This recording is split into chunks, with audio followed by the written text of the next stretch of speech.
ચોમાસાની ઋતુની ગણતરીની ઘડીઓ ગણાઈ રહી છે. ટૂંક સમયમાં જ વરસાદ વરસશે. હવે મહાનગરપાલિકાનું તંત્ર મોડે આખા વર્ષ બાદ જાગૃત થયું છે. જર્જરિત મકાનોને લઈને નોટિસ ફટકારી રહ્યું છે.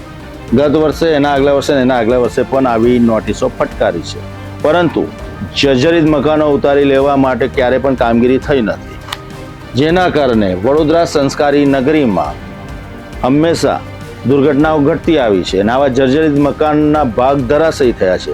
સદનસીબે ભગવાનની કૃપા છે કે જાનહાનિના બનાવો ટળ્યા છે, પરંતુ મહત્વની વાત એ છે કે દર વર્ષે અપાતી જર્જરિત મકાનોને લઈને નોટિસ કેટલી કારગત નીવડે છે અને તંત્રના અધિકારીઓ કેટલા સુપરએક કામ કરે છે.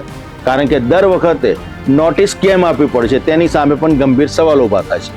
ઘણી બધી કામગીરીમાં મકાન માલિકો કોર્પોરેશનના ધરમ ધક્કા ખાઈને મકાન ઉતારી લેવા માટે અરજીઓ કરતા હોય છે, આજીજી કરતા હોય છે, રજૂઆત કરતા હોય છે, પરંતુ નગોર તંત્રના અધિકારીઓએ ક્યારે પણ એની પર ધ્યાન નથી આપ્યું. દુર્ઘટના ઘટવાની તો ઘટે, કોઈનો જીવ જવાનો તો જાય, પરંતુ મારે મારું એસી કેબિન નથી છોડવું. મારે મારા નેતાજી અને કોન્ટ્રાક્ટરો જોડે મેળાપીપણું કરીને મારા ખિસ્સા ગરમ કરવા છે. આ જ વ્યાખ્યા કદાચ બધા સમજી રહ્યા છે, કેમ કે આ તો નેતાજીનું અગડમ બગડમ છે.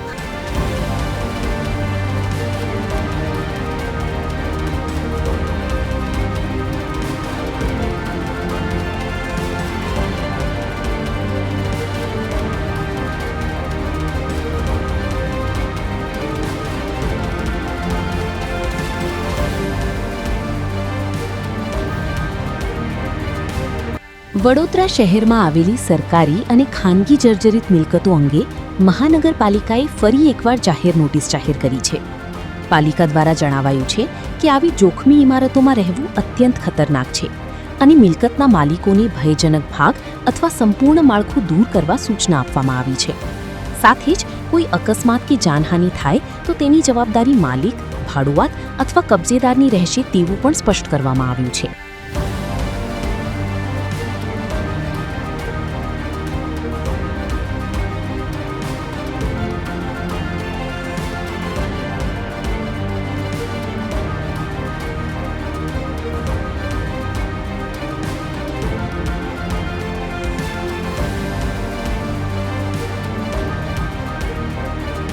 જો કે શહેરમાં ભૂતકાળમાં ચોમાસા દરમિયાન જર્જરિત મકાનો ધરાશાયી થતાં જાનહાનિના બનાવો બની ચૂક્યા છે.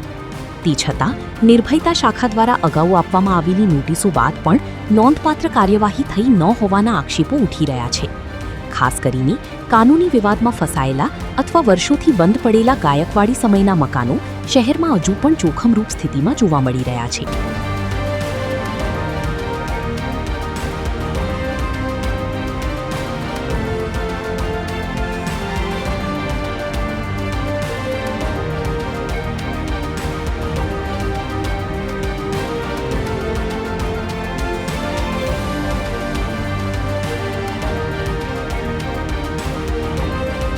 બીજી તરફ ઘણા નાગરિકો પાસે રહેવા માટે વિકલ્પ ન હોવાને કારણે જોખમી અને જર્જરિત મકાનોમાં જીવના જોખમે રહેવા મજબૂર બન્યા છે.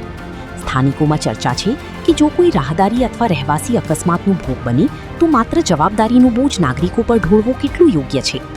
હવે સવાલ એ છે કે શું પાલિકા માત્ર નોટિસ આપી પોતાની જવાબદારી પૂર્ણ માને છે કે પછી ખરેખર જોખમી માળખાઓ સામે કડક કાર્યવાહી પણ થશે?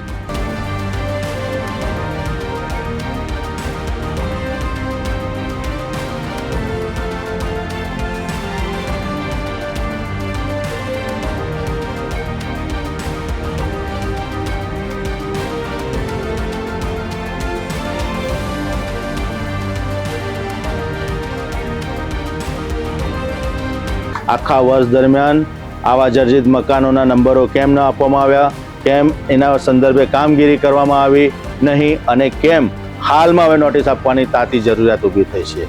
સામાન્ય પ્રજા સારી રીતના સમજી રહી છે, તો તમે તો બનેલા ગનેલા ખુરશી પર બેઠેલા સરકારી બાબુ છો, તો તમને આ વાત કેમ સમજ નથી પડતી? આટલા વર્ષોમાં કોઈ દુર્ઘટના ઘટે મોટી, તેના આમંત્રણની તમે લોકો રાહ જોઈ રહ્યા છો.